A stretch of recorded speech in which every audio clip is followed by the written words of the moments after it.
Hey guys అందరికీ happy Vinayaka Chavithi. మీ ఇంట్లో ఎలా జరుపుకుంటున్నారు? ఇక్కడైతే నేను నార్మల్ దీపం అయితే పెట్టేసుకుంటున్నాను. డైలీ ఎలా పెట్టుకుంటామో అలానే పెట్టేసుకున్నాను. ఇదైతే తవ్వకాల్లో బయటకు తీశాను. అమ్మమ్మ వాళ్ళైతే ఇది తెచ్చారనమాట ఇక్కడికి. ఈ ఇంటికి అవుతుందేమో అని చెప్పి. కానీ ఈ ఇంటికి ఇది సెట్ కాదు, చూస్తున్నారు కదా, అది సెట్ అవ్వలేదన్నమాట. సో కొత్త ఇంటికి అయితే సెట్ చేసుకుందాం ఏదో ఒక రకంగా అని చెప్పి మూలనైతే పడేసాం. ఇదైతే రెంటెడ్ హౌసే. ఇలా అయితే మూలకు పడేసింది. నేనైతే తీసాను. అలా ఎందుకు తీసావు, పీట మీద సింపుల్గా పెట్టేద్దాము, చిన్న బొమ్మే కదా, ఇది పెద్దదిగా ఉంది అని చెప్పి 4 అక్షింతలు కూడా వేశారు. అయినా కూడా నేను ఒప్పుకోలేదు. లేదు, ఎంత చిన్న బొమ్మ అయినా నేను ఇందులోనే పెడతాను అని చెప్పి అయితే నేను తీసాను. తీసి క్లీన్ చేసి బొట్లు అయితే పెట్టేసుకుంటున్నాను. ఇంట్లో అసలు పువ్వులు కూడా లేవండి, ఎందుకో మరి, అంటే పువ్వులు కూడా సెట్ అవ్వలేదు.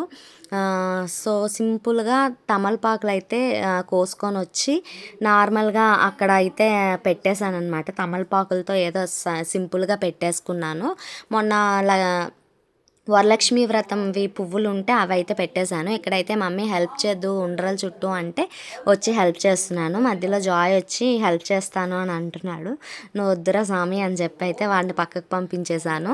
ఇక్కడైతే ఇగోండి చూస్తున్నారు కదా, చాలా చిన్న బొమ్మ. ఇదైతే చాలా పెద్దది. నన్నైతే తిట్టుకోవద్దు ఎందుకు అంత షో చేస్తున్నావు అని చెప్పి అదే తెచ్చారు బొమ్మ.